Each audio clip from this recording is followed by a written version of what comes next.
Difference between word of wisdom and word of knowledge according to 1 Corinthians chapter 12 verse 8. The word of wisdom and the word of knowledge are the gifts of the Holy Spirit. They are resident in the person who is born again according to John chapter 14 verse 17. However, the Holy Spirit is the one who determines who can manifest any of both according to 1 Corinthians chapter 12 verse 11. The word of wisdom identifies challenges and provides God-inspired solutions. The word of knowledge can know things about people, institutions, families, and communities based on what God reveals. Take note. Based on what God reveals. This means word of knowledge will always know things that you have not read before or been told before.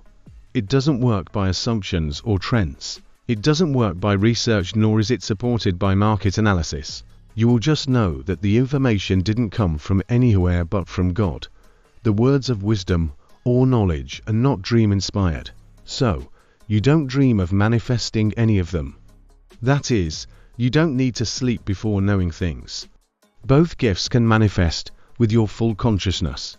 When the word of knowledge comes, it's like a superimposition. While you are minding your business or thought, there is a new diversion on something new. It is clear, bright and often understood.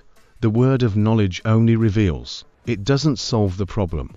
If the vessel sees the problem and doesn't speak the word to it, it will remain. On the other hand, the word of wisdom sees the problem, understands the problem and solves it. However, it does not rely on speaking only to solve problems.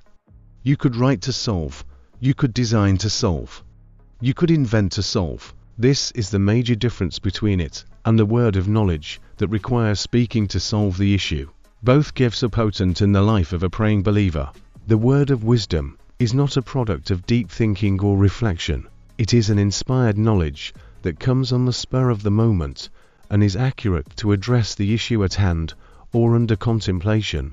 This means you don't need to go home and come back the next day to manifest this gift.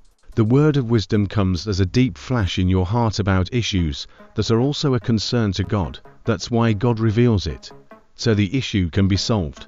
For example, when Joseph interpreted the dream to Pharaoh, the solution he gave was not because he knew the science of preservation. It was pure word of wisdom. He knew the solution and provided the design to preserve grains.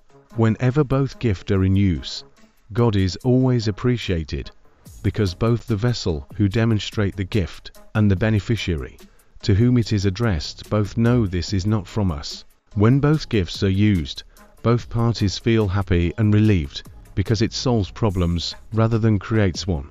When both gifts are used, it doesn't leave both parties with a burden. It rather lifts burdens from the beneficiary.